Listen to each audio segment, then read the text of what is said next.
மீது என்ன பண்ணணும்? பூமியை ரூல் பண்ணணும். உங்க பகுதியை, உங்க வீட்டை ஆவியான ரூல் பண்ணுவாரு.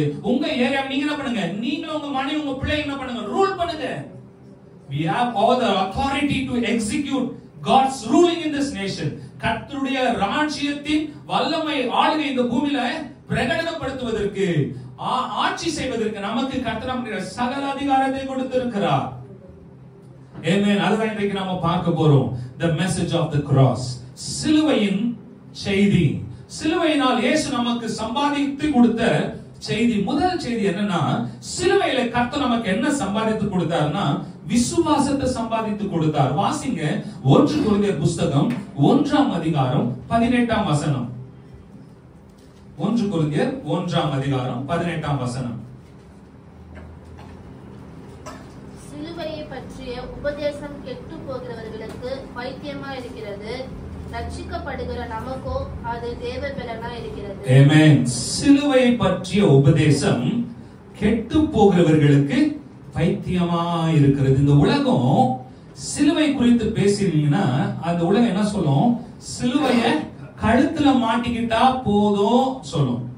இந்த உலகத்திற்கு என்ன அறிவு இருக்குதுன்னா, பிசாசு எப்படி எல்லாரும் கண்ணும் குருடாயிட்டானா, கிறிஸ்தவர்கள் என்றால் சிலுவை என்ன பண்ணுமா? கழுத்துல போட்டுணுமா? சிலுவை போடுவது தவறல்ல, சிலுவையை செயின்ல போடுறது தப்பு இல்ல. ஆனா சிலுவையை செயின்ல போட்டாதான் கிறிஸ்துவன் சொல்றோம் பாத்தீங்களா, அதான் தப்பு. இன்னைக்கு உலகம் பிசாசு எப்படி மாத்திட்டான்?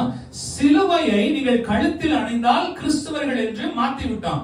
இயேசு கிறிஸ்து என்னைக்குமே சிலுவையை கழுத்தில் அணிய சொல்லல. ஒருவன் என்னை பின்பற்றி வர விரும்பினால் அவன் தன்னைத்தானே வெறுத்து தன் சிலுவை எடுத்துக்கொண்டு என்ன பண்ணும்? சிலுவையை என்ன பண்ணும்? சிலுவை எடுத்துக்கொண்டு, சிலுவையை கழுத்துல மாட்டிக்கிட்டு இல்ல, சிலுவையை எடுத்துக்கொண்டு என்னை பின்பற்றி வர விரும்பணும். ஒரு விசை இயேசு கிறிஸ்து என்ன பண்ணாரா, தம்முடைய 2 சீஷர்களை கூப்பிட்டு 2 பேர் கையில சிலுவை கொடுத்தாராம். 2 சிலுவையும் ஒரே அளவு வெயிட் ஆனது. அந்த சிலுவையை கையில கொடுத்துட்டு 2 பேரையும் பார்த்து சொன்னாராம், நான் என்ன பண்ணுவேன்? உங்களுக்காக மாலையில இந்த தெருமுனையில வெயிட் பண்ணுவேன். நீங்க என்ன பண்ணும்? இந்த சிலுவையை சுமந்துகிட்டு அந்த தெருமுனைக்கு வரணும்னு சொன்னாராம். காலையில சிலுவை கொடுத்தவர் ஆண்டவர் கொடுத்துட்டு மறைஞ்சு போயிட்டாரு. எங்க போயிட்டாரு? இந்த தெருமுனைக்கு போய் வெயிட் பண்றாரு. ஒரு சீஷன் என்ன பண்ணா, சிலுவை தூக்கிட்டு பாரமா இருக்குது பரவாயில்ல சொல்லி என்ன பண்ணா, எந்த ஒரு எதுவுமே பேசாம ஆண்டவர் சிலுவை சுமந்துட்டு வர சொன்னா சொல்லிட்டு வேகமா சுமந்துட்டு போறான். காலையில சிலுவை சுமந்த அந்த நபர் சீஷன் என்ன பண்ணானா, மாலையில கரெக்டா இயேசு சொன்ன இடத்துக்கு என்ன பண்ணானா, கரெக்டா இங்க இந்த தெரு ஆரம்பத்துல இருந்து தெரு முடிவுல போறதுக்கு மாலை ஆயிடுச்சு. ஏன்னா என்ன பண்ணா, அந்த சிலுவை சுமந்துட்டு போனான். இன்னொரு சீஷன் என்ன பண்ணானா, அப்ப முதல் சீஷன் போய் சேர்ந்தோன்னு இயேசு சொன்னாரா, வெரி குட் பா, வா வந்துட்டியா, சூப்பர், நீ சிலுவை நான் சொன்ன மாதிரி சுமந்தல, அதுக்காக உனக்கு நன்றி, ஆண்டவர் உன்னை ஆசீர்வதிப்பார், நான் உன்னை ஆசீர்வதிக்கிறேன், நீ சமாதானோட வாழ்வ, சந்தோஷமா இருப்பேன்னு சொல்லிட்டு அவர் கூப்பிட்டு பக்கத்துல நிக்க வச்சு சிலுவை வாங்கி அவர் வச்சுட்டாராம். அடுத்த ஒரு சீஷன் என்ன பண்ணானா, சிலுவை வாங்கிட்டு சுமந்துட்டு அவனும் அதே தெருதான், 2 பேருக்கும் ஒரே பாறை தான், ஒரே டிஸ்டன்ஸ் தான், ஒரே வெயிட் தான். இவன் என்ன பண்ணா, சிலுவை தூக்கிட்டு எவ்வளவு வெயிட்டா இருக்கு ஆண்டவரே, இந்த சிலுவை என்னப்பா இது, என் வாழ்க்கையில இந்த சிலுவை எல்லாம் தூக்கி சுமந்தது எனக்கு தலையெடுத்தா, எதுக்கு என்ன தூக்கி சுமக்க சொன்னீங்க? குறை சொல்லிக்கிட்டே இருந்தானா. என்ன பண்ணா? குறை சொல்லிக்கிட்டே இருந்தான். இந்த சிலுவை தூக்கும் போது எனக்கு ஷோல்டர் வலிக்குது, இந்த பெண்ணெல்லாம் பார்க்கணும் என்ன பண்றாங்க, கேவலமா பேசுறாங்க, என்ன திட்டுறாங்க, எனக்கு இவ்வளவு பிரச்சனை இருக்கு, என் வாழ்க்கையில இவ்வளவு பாடுகள் இருக்கு, என்ன பண்ணா, குறை சொல்லிக்கிட்டே இருந்தானா. இவன் குறை சொல்ல சொல்ல சொல்ல இவனால வேகமா நடக்க முடியல. என்னாச்சு? பொறுமையா நடந்து போனானா. ஆண்டவர் வெயிட் பண்ணி பார்த்தானா. ஒரு நாள் முடிஞ்சது. 2வது நாள் மாலையில தான் என்ன பண்ணானா, இவன் சிலுவை சுமந்து போயிட்டு ஆண்டவருடைய கிட்ட போய் சேரும் போது சிலுவை தூக்கி அவர் காலில் போட்டுட்டு, எனக்கு மட்டும் இவ்வளவு பாரமான சிலுவை கொடுத்தீங்களே, அவருக்கு என்ன பண்ணீங்க, சாதாரண லேசான சிலுவை கொடுத்தீங்க சொல்லிட்டு ஆண்டவர் கிட்ட சண்டை போடதாம. அப்ப ஆண்டவர் சொன்னாரா, 2 சிலுவையும் ஒரே வெயிட் தான். அவன் என்ன பண்ணா, என்ன பார்த்துக்கிட்டு சிலுவை சுமந்துட்டு வந்துட்டான். நீ என்ன பண்ண, சுற்றி இருக்கிற மக்களை பார்த்துக்கிட்டு, எல்லா பிரச்சனையும் பார்த்துக்கிட்டு, முனவிக்கிட்டு, குறை சொல்லிக்கிட்டு என்ன பண்ண, நீ வந்த, நீ சொன்ன ஒவ்வொரு குறைகளும் என்னாச்சு, உன் சிலுவையில பாரமாய் மாறியதை தவிர வேற எதுவுமே இல்லப்பா. நீ என்ன பண்ணு, என்ன பார்த்து, நான் என்ன சொன்னேன், ஒருவன் என்னை பின்பற்றி வர விரும்பினால் அவன் தன்னைத்தானே வெறுக்கணும் சொன்ன. நீ என்ன பண்ண, உன்னை வெறுக்கல, நீ என்ன பண்ண, என்ன குறிச்சி நீ என்ன பண்ண, குறை சொல்லிட்டு வந்த. ஆண்டவர் பெரிய சிலுவை கொடுத்துட்டாரு, அவனுக்கு சின்ன சிலுவை கொடுத்துட்டாரு. என் வாழ்க்கை தான் இவ்வளவு பிரச்சனை, என் வாழ்க்கை தான் இவ்வளவு பாரம், யாருக்கு இல்லாத பிரச்சனை எனக்கு மட்டும் என்ன பண்ண, சொல்லிக்கிட்டே புலம்பிட்டு வந்த. நீ என்ன பார்த்திருந்தனா உன் வாழ்க்கையில சிலுவை என்ன பண்ணுவ, நான் சொன்ன நேரத்துல வந்து சேர்ந்திருப்ப, உனக்கு எக்ஸ்ட்ரா பர்டன் இருந்திருக்காது. நீ என்ன பார்க்காம மனைவி கிட்ட வந்ததுனால, உன் பிரச்சனைகளை பார்த்து கொண்டு வந்ததுனால உனக்கு என்ன தெரிஞ்சது, சிலுவை பாரமாய் தெரிந்தது. அதனாலதான் இயேசு சொல்றாரு இங்க 1 கொரிந்தியர் 1:18 சொல்றாங்க, சிலுவை பற்றிய உபதேசம். இதை நம்ம கேட்கும்போது சிலர்லாம் பைத்தியமா இருக்கும். ஆனா இது உண்மை, ஃபேக்ட், தி ரியல். இதுதான் உண்மை. நம்ம குறை சொல்ல சொல்ல நம்முடைய வாழ்க்கை பாரமாய் மாறுமே தவிர லகுவாய் மாறாது. எனக்கு நீங்க குறை சொல்றத வாயை மூடிக்கிட்டு ஆண்டவரை துதிக்க ஆரம்பிக்கிறோமோ, அப்ப என்ன ஆகுது, நம்முடைய வாழ்க்கை லகுவாய் மாறுகிறது. கர்த்தருடைய சிலுவை நாம் சுமப்பதற்கு நம்ம என்ன பண்றோம், தகுதி உள்ளவர்களாய் மாறணும். வாசிங்க மத்தேயு 16:24. மத்தேயு 16:24.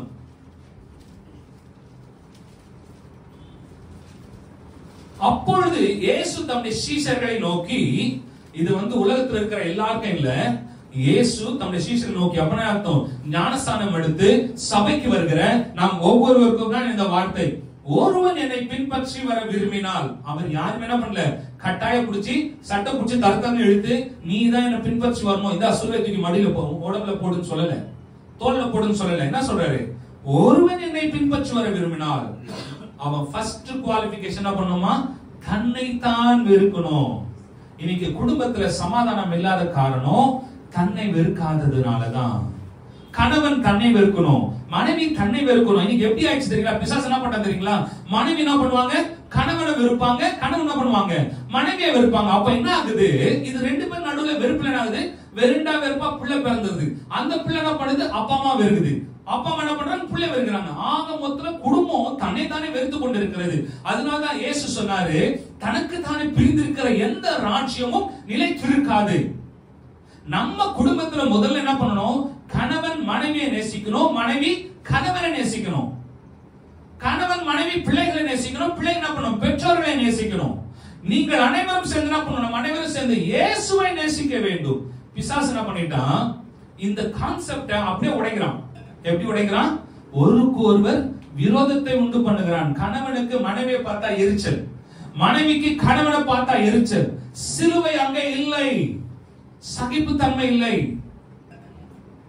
விளையாட்ட என்னுடைய மாமனார் சொல்வாரு, so long I carried my cross, I gave it to you. யாரு, என் வைஃப். அவங்க பெண்ண என்ன பண்ணாராம், அவர் சுமந்த சிலுவை என்ன பண்ணிட்டாரா, எனக்கு கொடுத்துட்டாராம். விளையாட்ட சொல்வார், சொல்லிட்டு சிரிப்பாரு. இல்ல நம்ம வாழ்க்கையில நம்ம என்ன பண்ணோம், ஜாலியா மனைவி என்ன பண்ணும், கணவனை ஜாலியா சிலுவை போல இயேசுவை நேசிக்கிறது போல சுமக்க கற்றுக்கொள்ளணும். மனைவி என்ன பண்ணும், கணவனை சுமக்க கற்றுக்கொள்ளணும். உங்க பலவீனங்கள் கணவனுக்கு பலமா இருக்கும், கணவனுடைய பலவீனங்கள் மனைவிக்கு பலனா இருக்கணும். கணவன் கஷ்டப்படும் போது மனைவி என்ன பண்ணும், தேற்றணும். அதுதான் நாங்க பிராக்டிஸ் பண்றோம். எங்க திருமணமான முதல் நாள்ல நாங்க பிராக்டிஸ் பண்றது அதுதான். நான் பல தவறுகள் செய்தாலும் அவங்க மேல குற்றம் வரும். அது அவங்க யாருமே இவருதான் சொல்லி சொல்ல மாட்டாங்க. சந்தோஷமா ஏற்று என்ன பண்ணுவாங்க, எங்களை அரவணைத்து செல்வார்கள். கர்த்தர் கொடுத்த மனைவி அப்படிதான் இருக்கணும். நம்ம என்ன பண்ணோம், ஒருவருக்கு ஒரு பாரத்தை என்ன பண்ணணும், தாங்கணும்.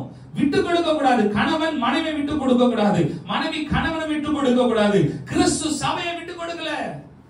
சிலுவை பாடுகள் என்ன தெரியுங்களா, இயேசு நம்மை விட்டு கொடுக்கல. நம்ம இயேசு விட்டு கொடுக்கவே இல்லை. என் பிள்ளை பாவம் செஞ்சிட்டான், பாவம் செஞ்சல போ தண்டி உனக்கு தேவை அப்படி சொல்லல. இயேசு என்ன பண்ணாரு, ஐயோ என் பிள்ளை தெரியாம பண்ணிட்டான், அவனுக்கு தெரியல, பிசாசு அவனை ஏமாத்திட்டான், என் ரத்தத்தை சிந்தி அவனை மீட்டெடுக்க சொல்லி பரலோகத்தை விட்டு இந்த பூமிக்கு வந்து அவர் நம்மை மீட்டெடுத்தார். அவர் நம்மை மீட்டெடுத்தார் என்றால் குடும்பத்தை மீட்டெடுத்தார். கல்வாரி சிலுவை ரத்தத்தினாலே ஆதாம் ஏவாள் இழந்த சந்தோஷத்தை, உறவை மீட்டெடுத்தார். உங்கள் குடும்பத்தில் இருக்கிற உறவை கர்த்தர் இன்றைக்கு மீட்டெடுக்கும்படி விரும்புகிறார். கல்வாரி சிலுவை நம்முடைய உறவுகளை, குடும்ப உறவுகளை மீட்டெடுக்கிறது.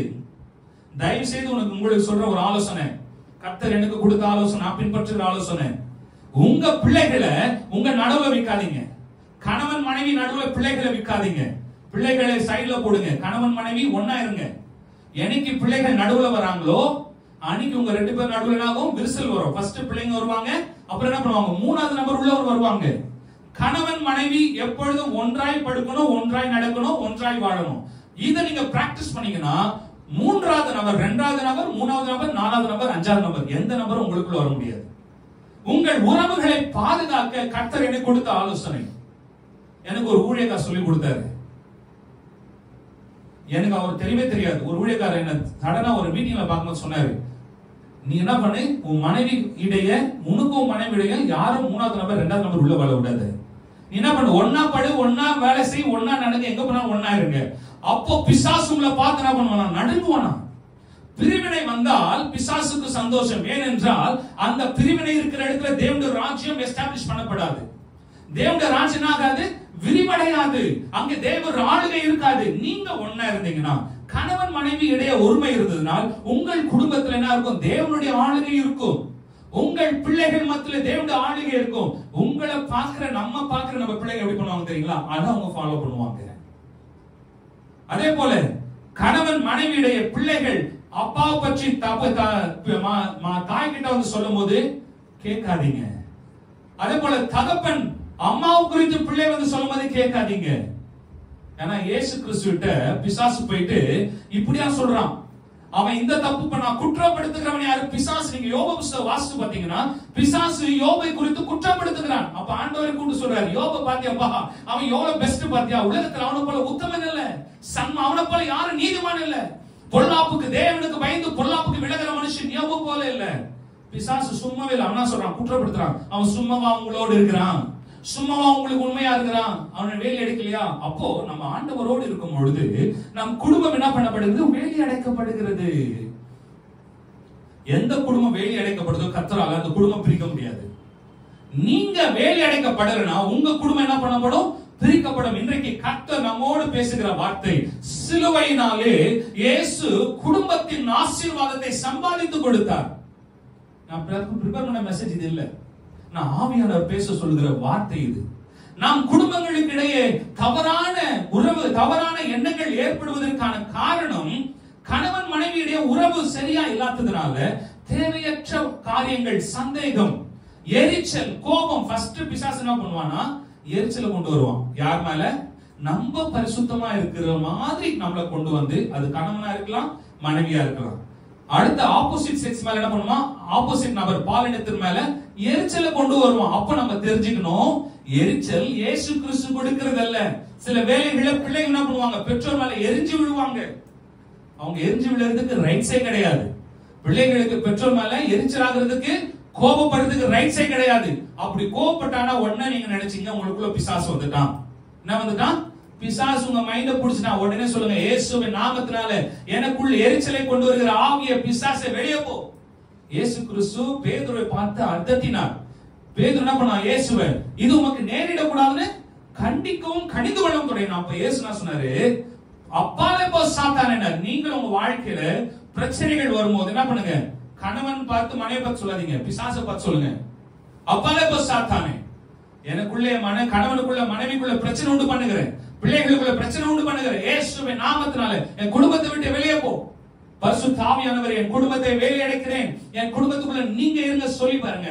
விசுவாச அறிக்கை செய்ய செய்ய உங்கள் குடும்பம் பாதுகாக்கப்படும். இயேசு கிறிஸ்துவின் சிலுவை நம் குடும்பத்துடைய உறவை மீட்டெடுத்தது.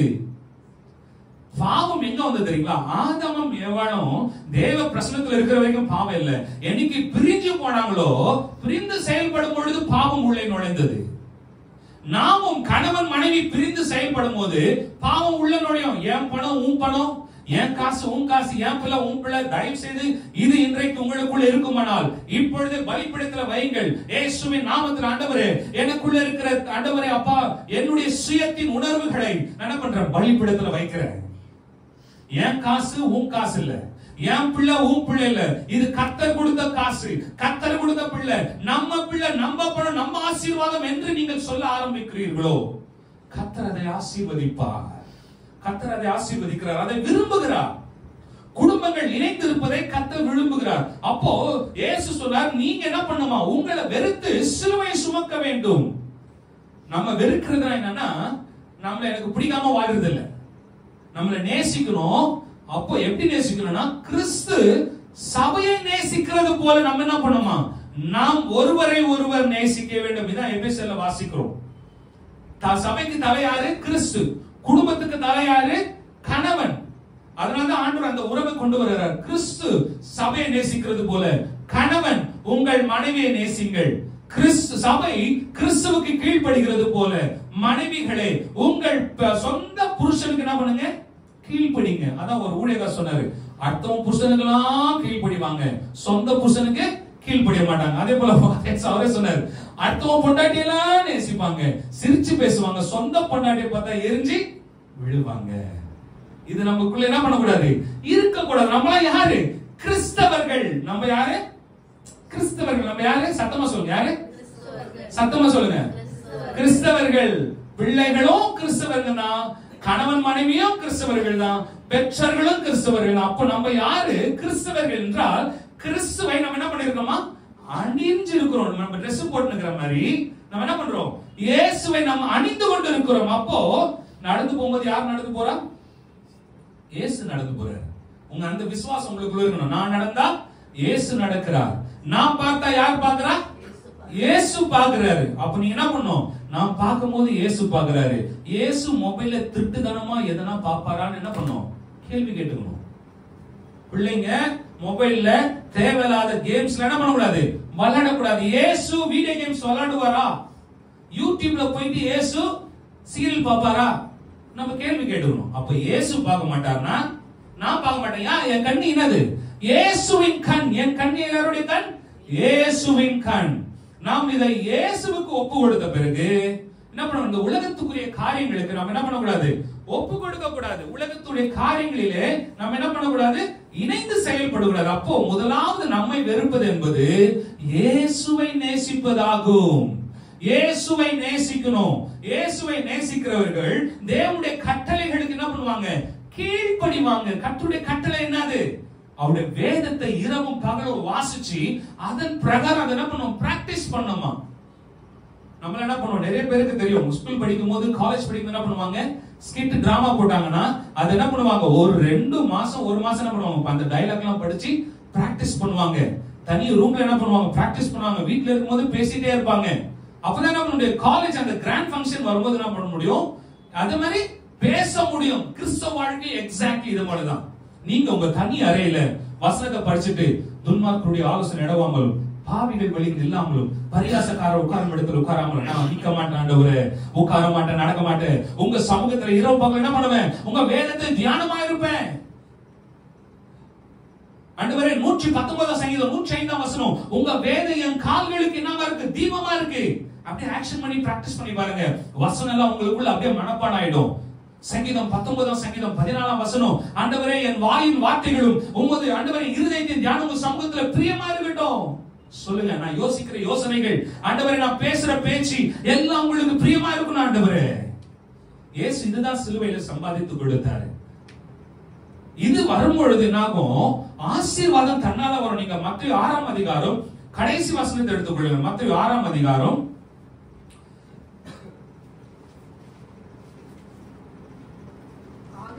33 வசனம். முதலாவது தேவனுடைய ராஜ்யத்தையும் அவருடைய நீதியையும் தேடுங்கள், இவைகள் எல்லாம் உங்களுக்கு அப்பொழுது இவைகள் எல்லாம் உங்களுக்கு கூட கொடுக்கப்படும். இந்த பெரிய ரகசியம் என்னன்னா, நீங்க ஆவிக்குரிய வாழ்க்கையை நீங்க தேடும் பொழுது பரலோகத்துக்குரிய ஆசீர்வாதத்திலிருந்து பொக்கிஷத்திலிருந்து இந்த உலகத்துக்குரிய ஆசீர்வாதத்துக்கான காரியங்கள் எடுத்து பகிர்ந்து கொடுக்கப்படும். எதுக்கு இயேசு கிறிஸ்து முதலாவது தேவனுடைய ராஜ்யத்தை நீதியும் தொட சொன்னாரு? தேவனுடைய ராஜ்யம் நீதியான ரூட், இட்ஸ் a treasure. நீங்க இதை தேடும் பொழுது உங்க வாழ்க்கைக்கு வேண்டிய ஆசீர்வாதங்கள் எங்க இருக்கு? அங்கதான் இருக்கு, இந்த பூமியில இல்ல. நம்ம எல்லாம் என்ன பண்றோம்? பிசாசு என்ன பண்ணிட்டான்? பண்ணி மாதிரி இந்த பூமியை பார்க்க வச்சுட்டான். இப்படியே பாக்குறோம். மொபைல் என்ன பண்றோம்? இப்படியே பாக்குறோம். நடந்து போகும்போது கூட இப்படியே பாக்குறோம். ரோட்ல கார் வருதா, பஸ் வருதா, எவனா நம்மள ஏத்த போறானா எதுவும் பாக்குறது இல்ல. கீழே பார்த்துட்டு போறாங்க. வாலிப பசங்க ரொம்ப மோசம், சின்ன பசங்க அதோட மோசம், அதோட மோசம் பெரியவங்க. ரோடு கிராஸ் பண்ணும்போது பேசிக்கிட்டே நடந்து போறாங்க. நானும் ஹார்ன் அடிக்கிறேன். பரவாயில்ல போட்டோம், அவங்க எப்போ கிராஸ் பண்றாங்க நிக்கலாம் சொல்லி நின்று சில நேரங்களில. அப்ப நம்ம வாழ்க்கையில தேவனாகிய கர்த்தர் சொன்ன இயேசுவே இதை சொல்லி கொடுத்தாரு. முதலாவது தேவனுடைய ராஜ்யத்தை, தேவனுடைய நீதியை தேடுங்கள். ஆசீர்வாதம் உங்களுக்கு பிள்ளை என்பது ஒரு ஆசீர்வாதம். வேதம் சொல்கிறது, பிள்ளைகள் கர்த்தரால் வரும் சுதந்திரம், கற்பத்தின் கனி அவரால் கிடைக்கும் பலம். இதை நல்லா புரிஞ்சுக்கீங்க. பிள்ளைங்க எடுத்தோடனே உங்களுக்கு நீங்க திருமணம் ஆன உடனே முடக்குன்னு உங்க வயிற்றுல இருந்து அப்படி வெளியே குச்சிடுறாங்களா? இல்ல. என்ன ஆகுது? 10 மாசம் 9 மாசமோ 8 மாசமோ 10 மாசம் ஆகுது, நீங்க சுமக்கிறீங்க. தாயானவள் பிள்ளைய சுமக்கிறா. அது என்ன ஆகுது? அந்த பிள்ளை இவ்வளவு பெருசா இல்ல, மைக்ரோடாட். அப்பவே என்ன ஆகுது? தாய்க்கு உணருது, என் வயிற்றுல என்ன ஆகுது, என் கர்ப்பத்துல பிள்ளை உருவாகிறது என்பதை உணர்கிறோம் இல்லவா? அதே போலதான் ஆசீர்வாதங்களும். இயேசு கிறிஸ்து சொன்னாரு, முதலாவது தேவனுடைய ராஜ்யத்தையும் அவருடைய நீதியையும் தேடுங்கள். நீங்க உங்க வாழ்க்கையில தேவனுடைய ராஜ்யத்தையும் தேவனுடைய நீதியையும் தேட தேட உங்க வாழ்க்கையில மாம்சத்துக்குரிய ஆசீர்வாதங்கள், உலகத்துக்குரிய ஆசீர்வாதங்கள் உங்களை அறியாமலே ஆவிக்குரிய மண்டலத்தில் உருவாகி கொண்டிருக்கிறது. நீங்கள் கர்த்தரை தேட தேட இந்த பூமியில கூடிய ஆசீர்வாதங்கள் உங்களை நோக்கி உருவாகி கொண்டு உங்களை தேடி வந்து கொண்டிருக்கிறது. அது அடுத்தது பாத்தீங்கன்னா, முதலாவது தேவனுடைய ராஜ்யம் நீதியை தேடுங்கள், பின்பு இவைகள் எல்லாம் உங்களுக்கு கூட கொடுக்கப்படும். உங்களுக்கு வேண்டியது கொடுக்கப்படும் சொல்லல, உங்களுக்கு கூட கொடுக்கப்படும். எக்ஸ்ட்ரா உங்களுக்கு என்னென்னலாம் லைஃப் வேணுமோ எல்லாம் எக்ஸ்ட்ரா கொடுக்கப்படும். ஹீப்ரு கிரீக் பைபிள்ல பாத்தீங்கன்னா, ஒரு நாய் என்ன பண்ணும், ஒரு மனுஷனை திரத்திட்டு வர்றது, கடிக்கிறது திரத்துற மாதிரி கர்த்தருடைய ஆசீர்வாதம், நீங்கள் கர்த்தருடைய நீதியும் அவருடைய சமூகத்தையும் தேட தேட அவருடைய ஆசீர்வாதம் உங்களை திரத்திட்டு வரும். அப்ப நீங்க பண்றது என்னது? நீங்க என்ன போய் பணத்தை போய் என்ன போய் கொள்ளடிக்கிறீங்களா? எது பண்றீங்க? இன்னைக்கு நீங்க நல்லா யோசிச்சு பாருங்க. தேவனுக்கு உண்மையா இருக்கிற தேவனை உண்மையாய் தேடுகிறவர்கள் உடைய வாழ்க்கை ஆசீர்வதிக்கப்படுகிறதுக்கான முதல் காரணம், அவர்கள் தேவனை முதலிடத்தில் வைத்திருக்கிறார்கள். உங்க வாழ்க்கையில நீங்க தேவனாகிய கர்த்தரை முதலிடத்தில் வைத்து, முதலாவது ஆண்டவரே என் வாழ்க்கையில எல்லா விதத்திலும் உம்மை மற்றும் நான் தேடுவேன் என்று நீங்க சொல்வீர்கள். ஆனால் அதை நீங்க அப்படியே பிராக்டிஸ் பண்ணீங்கன்னா கர்த்தருடைய ஆசீர்வாதம் உங்க வாழ்க்கையில தேடி வரும். நீங்க யாரையும் தேடி போய் வெயிட் பண்ண வேண்டாம், யாருக்காக வெயிட் பண்ண வேண்டாம். உங்களுக்கு பிசினஸ் பண்றவங்களுக்கு ஆர்டர் வரும், வேலை இல்லாதவர்கள் வேலை உங்களை தேடி வரும். கர்த்தர் உங்களுக்கு எல்லாவற்றையும் தேடி கொடுப்பாரு. இது சிலுவையிலே கர்த்தர் நமக்கு சம்பாதித்து கொடுத்த ஒரு ஆசீர்வாதம். அவரை தேடும்படியான உறவு. சிலுவை நமக்கு என்ன கொடுக்கிறது? முதலாவது குடும்பத்துல உறவை மீட்டுக் கொள்ளுகிறது. அடுத்து தேவனுக்கு நமக்கு இருக்கிற உறவை மீட்டு விடுகிறது. நாம் இழந்து போன தேவனோடு ஆதாம் ஏவாள் தேவனோடு இழந்த தேவ சாயலை மீட்டுக் கொண்டார்கள். தேவனோடு உறவில் இருக்கும் பொழுதுதான் தேவ சாயலானது நமக்குள்ள உண்டாகிறது. நீங்க தேவனோடு ஐக்கியமாகனா தேவ சாயல் உங்களுடைய சரீரத்துல, உங்க ஆவியில, ஆத்மால உண்டாகாது. மாற்றங்கள் எப்பொழுதும் முதலாவது ஆவிக்குரிய மண்டலங்களில் தான் உண்டாகும். அப்புறம் மாம்ச மண்டலம். அதனாலதான் வேதம் சொல்கிறது, உள்ளத்தின் நிறைவினால் வாய் பேசும். நம்ம பேசுறதுனால நம்ம இருதயம் நிரப்பப்படல, நம்ம உள்ள என்ன இருக்கோ அதான் ஆகுது, வெளியே வருகிறது. அப்போ நீங்க பேசுற வார்த்தையில மிகவும் ஜாக்கிரதையா இருக்கணும். நீங்க பேசும்போது நான் இயேசுவை என் வார்த்தையில வெளிப்படுத்துகிறேனா? நான் பேசும்போது ஃபர்ஸ்ட் என்ன சொல்லணும்? இயேசு என் வாயில வெளிப்படுகிறாரா என் வார்த்தையில? அப்போ இயேசு உங்க வாயில வெளிப்படும் பொழுது உங்கள் குடும்பத்துல சமாதானம் இருக்கும். நீங்க என்ன பண்ணணும்? இயேசுவை போல பின்பற்றுகிறவர்களாக மறுரூபமாகணும். உங்க வாழ்க்கை இயேசுவுடைய வாழ்க்கை போல இருக்கணும். அப்போ நீங்க இன்றைக்கு ஒரு தீர்மானம் எடுங்க, ஆண்டவரே நான் என்னை காட்டிலும் என் கணவரை அதிகமாய் நேசிப்பேன், என்னை காட்டிலும் என் மனைவி அதிகமாய் நேசிப்பேன். ஆண்டவரே நாங்க 2 பேரும் எங்களை காட்டிலும் உம்மை அதிகமாய் நேசிப்போம். பிள்ளைகளை அதிகமாய் நேசிப்பேன் நான் சொல்ல மாட்டேன். ஏன் தெரியுமா? நம்ம ஏற்கனவே நேசிக்கிறோம். இதை காட்டிலும் இயேசுவை அதிகமாய் நேசிக்கும் பொழுது நம்முடைய உறவுகளுக்குள்ள ஒரு ஒழுக்கம் உண்டாகும். இன்றைக்கு குடும்பங்களுக்குள்ள ஒழுக்கமும் உறவுக்குள்ள ஒழுக்கம் இல்லாத காரணம் இயேசுவுடைய அன்பு நம் உறவுக்குள்ளே நமக்குள்ளே இல்லாததான் காரணம். இன்றைக்கு ஒரு தீர்மானம், ஆண்டவரே நான் என்னை காட்டிலும் என் மனைவியை அதிகமாய் நேசிப்பேன், என்னை காட்டிலும் என் கணவரை அதிகமாய் நேசிப்பேன். நாங்கள் 2 பேரும் எங்களை காட்டிலும் உம்மை அதிகமாய் நேசிப்போம் ஆண்டவரே. நாம் இதை ஒவ்வொரு நாளும் சொல்ல, ஆண்டவரே உங்களை நான் நேசிக்கிறேன். அதே போல கணவன் மனைவி இடையே உங்கள் அன்பை ஒவ்வொரு நாளும் பகிர்ந்து கொள்ளுங்கள். ஐ லவ் யூ சொல்லுங்க, தப்பே கிடையாது. ஐ லவ் யூ சொல்லுங்க, express your love. That will make you stronger and stronger every day. நீங்கள் உங்கள் மனைவியை பார்த்து, கணவனை பார்த்து ஐ லவ் யூ நீங்க சொல்லும்போது உங்க அன்பை நீங்க என்ன பண்றீங்க? அதிகரிக்கிறீங்க. நீங்க ஐ லவ் யூ சொல்லும்போது அவருக்குள்ள இருக்கிற என்ன பண்றீங்க? கிறிஸ்துவை நேசிக்கிறீங்க. நாம் ஒவ்வொருவரும் கிறிஸ்துவை போல உருவாகிறோம். கிறிஸ்து நமக்குள்ள உருவாகிறார். உங்கள் அன்பு ஐக்கியம் கிறிஸ்துவை போல நீங்க பிரதிபலிக்கணும்னா பிராக்டிஸ் பண்ணுங்க. Practice make perfect. பிள்ளைகள் தகப்பன் தாயை பார்த்து சொல்லுங்க, லவ் யூ மம்மி சொல்லுங்க, டாடி சொல்லுங்க. இப்படி சொன்னீங்கன்னா நீங்க வெளியில ஊர்ல இருக்கிறவங்க லவ் பண்ண மாட்டீங்க. பெற்றோர்கள் பிள்ளையை பார்த்து சொல்லுங்க, லவ் யூ சொல்லுங்க. அப்போ பிள்ளைகள் உங்களை விட்டு வெளியே போக மாட்டாங்க, ஐக்கியத்திற்குள்ள உருவாகுவார்கள். நாம் பிள்ளைகளை கட்டி எழுப்ப வேண்டிய கடைசி காலம். இன்றைக்கு பிசாசு என்ன பண்றாங்க தெரியுங்களா? ஒவ்வொரு இடம் தனித்தனியா பிடிச்சிட்டு போறான். ஏன்? ஃபர்ஸ்ட் மொபைல கொடுத்து நீங்க மொபைல புடிங்கி பாருங்க பிள்ளைங்க கையில. அதான் வாட்ஸ்அப்ல ஒரு போட்டோ போட்டுருந்தாங்க. ஒரு குழந்தை செயின்ல கட்டி போட்டு இருக்காங்க, பேய் பிடிச்ச மாதிரி அலறுது. அதான் ஒருத்தர் வந்து கேக்குறாங்க, என்னாச்சு மென்டல் ஆயிட்டாளா? இல்ல, அவ கையில இருந்து நான் என்ன பண்ணேன், போனை எடுத்தேன், அதனால தான் என்ன பண்ணிட்டான், பேய் மாதிரி ஆடுற, அதனால கட்டி செயின்ல கட்டி போட்டுருக்காங்க. நமக்கு அந்த நிலைமை வேண்டாம். என்னைக்கு மொபைல் போன்லாம் ஒயர்ல கட்டி போட்ட வச்சிருக்கோம், கொட்டி போட்டு வைத்தப்பட்ட இருக்க நாள் வரைக்கும் மனுஷன் என்ன பண்ணா, விடுதலையோடு இருந்தான். போன் என்னைக்கு கட்டவிழ்த்து விடப்பட்டதோ மனிதன் கட்டப்பட்டு விட்டான். எதோட? போனோட. பாக்கெட்ல போனு, தூங்கும் போது பெட்ஷீட்டுக்குள்ள போனு, தலகாணிக்குள்ள போனு, புக்குள்ள போனு, டாய்லெட்ல போனு, எங்க போனாலும் போனு. நான் போகும்போது இயேசுவை போல போவேன், வரும்போது இயேசுவை போல இருப்பேன். இப்ப எப்படி மாறிச்சுன்னா, நான் போகும்போதும் மொபைலோட போவேன், வரும்போதும் மொபைலோட போவேன். இன்னைக்கு அடக்கம் பண்றதுக்கு மட்டும் தான் மொபைல் எடுத்துட்டு போல, பொட்டியில போடுவேன். ஏன்னா அது பொட்டியில போட்டா எவன் எடுத்துட்டு போவான்? எல்லாம் முடிச்ச பாரு வெட்டி என்ன பண்ண, மறுபடியும் தோண்டி அந்த போன் எடுத்து அவங்க யூஸ் பண்ணுவான். நம்ம வாழ்க்கையில நாம் இயேசுவோடு வாழணுமே தவிர, நமக்கு பிசாசு என்ன சொல்லிட்டானா, காசு மேல கண்ணவை இயேசு மேல வைக்காத. அதனாலதான் நமக்கு பிரச்சனையே. தேவன் கொடுத்த ஆசீர்வாதங்கள் மேல நம் கண்கள் இருக்கக்கூடாது. நம் கண்கள் எங்க பதிக்கப்பட்டிருக்கணும்? இயேசு மேல, நம்மை உண்டாக்கின இயேசு மேல நம்முடைய கண்கள் பதிக்கப்பட்டிருக்கும் பொழுது இந்த பூமிக்குரிய ஆசீர்வாதங்கள் நம்மை தேடி வரும். நாம் எந்த ஆசீர்வாதங்களையும் நாய் மாதிரி தேடி ஓண்டுவதில்லை. ஏன் தெரியுமா? நம்ம கர்த்தர் பிரசன்னத்துல அவருக்கு நன்றியா இருக்கும் பொழுது இவைகள் எல்லாம் நம்மை தேடி வரும். அந்த பிராக்டிஸ் பண்ணுங்க. ஆண்டவரே, இன்றைக்கு நான் கற்றுக்கொண்டேன், உங்க சிலுவையின் பாடு என் உறவு, திருமண உறவை மீட்டெடுத்தது. சிலுவையின் பாடு இயேசுவை உங்களோடும் என்னோடு இருந்த உறவை மீட்டெடுத்தது. இயேசு கிறிஸ்து யாரும் என்ன பண்ண மாட்டாரு, அசிங்கப்படுத்த விரும்ப மாட்டார். நீங்க என்ன தவறு பண்ணாலும் அவர் மன்னிப்பார். நாம என்ன பண்ணோம்? கணவனோ மனைவியோ தவறு செய்யும் பொழுது அதை சுட்டி காட்டாமல் மன்னித்து ஒருவரை ஒரு என்ன பண்ணுங்க, ஏற்றுக்கொள்ளுங்கள். கிறிஸ்து சபை செய்கிற அத்தனை தவறுகளையும் கிறிஸ்து மறந்து மன்னிச்சு விட்டார். அவர் என்ன சொல்றாரு, வானத்திற்கும் பூமிக்கும் எவ்வளவு தூரமோ அவ்வளவு தூரம் என்ன பண்றாரு, நம்ம பாவங்களை அவர் முதற்கு பின்னாடி தூக்கி போயிட்டாராம்.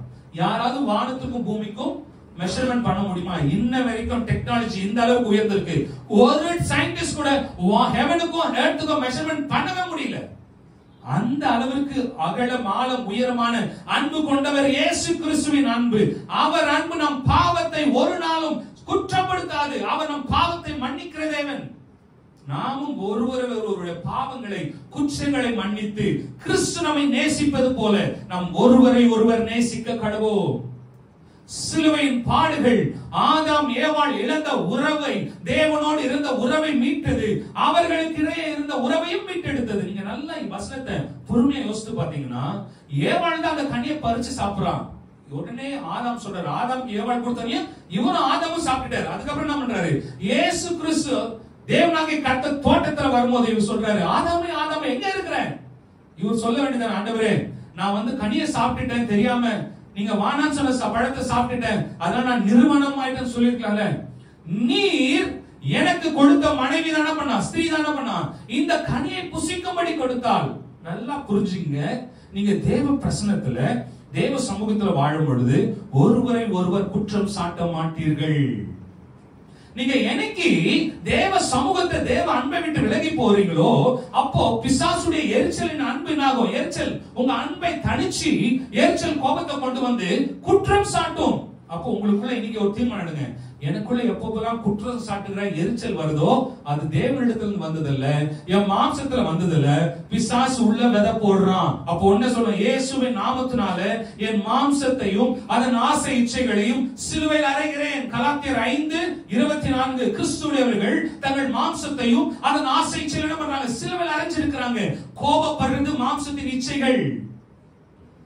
நம்ம பணக்காரன் ஆகணும், ஆசீர்வதிக்கப்படணும், அதெல்லாம் கரெக்ட்.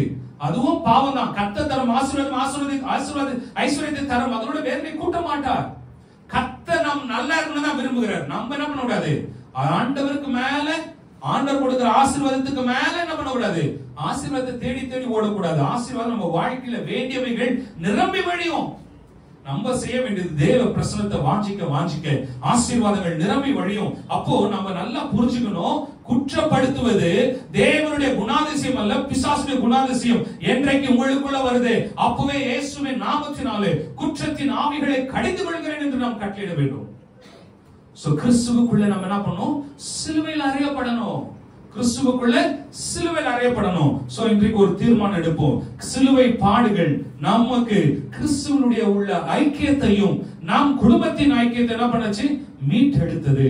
நம் கண்களை மூடி ஜெபிப்போம். ஆண்டவரே, நீர் எனக்கு கொடுத்திருக்கிற இந்த உறவு, நீர் எனக்கு கொடுத்திருக்கிற மனைவி, நீர் எனக்கு கொடுத்திருக்கிற கணவன், நீர் எனக்கு கொடுத்திருக்கிற பிள்ளைகள், ஆண்டவரே நானும் என் வீட்டாரும் என்றால் கர்த்தரே சேவிப்போம் என்று யோசுவா சொன்னது போல ஆண்டவரே நாங்கள் உம்மை சேவிக்கிறோம். உங்களை நேசிக்க எங்களுக்கு கிருபை தாரும், உம்மை நேசிக்க எனக்கு கற்று தாரும். ஆண்டவரே, உங்களை நேசிக்கும் பொழுது நாங்கள் எங்கள் ஒருவரை ஒருவர் நேசிப்போம். எங்கள் கணவன், ஆண்டவரே, கணவன் மனைவி நேசிப்பீங்க, மனைவி கணவனை நேசிப்பீங்க, கணவன் மனைவி சேர்ந்து பிள்ளையை நேசிப்பீங்க, நீங்க குடும்பமாய் சேர்ந்து கர்த்தரை நேசிப்பீங்க.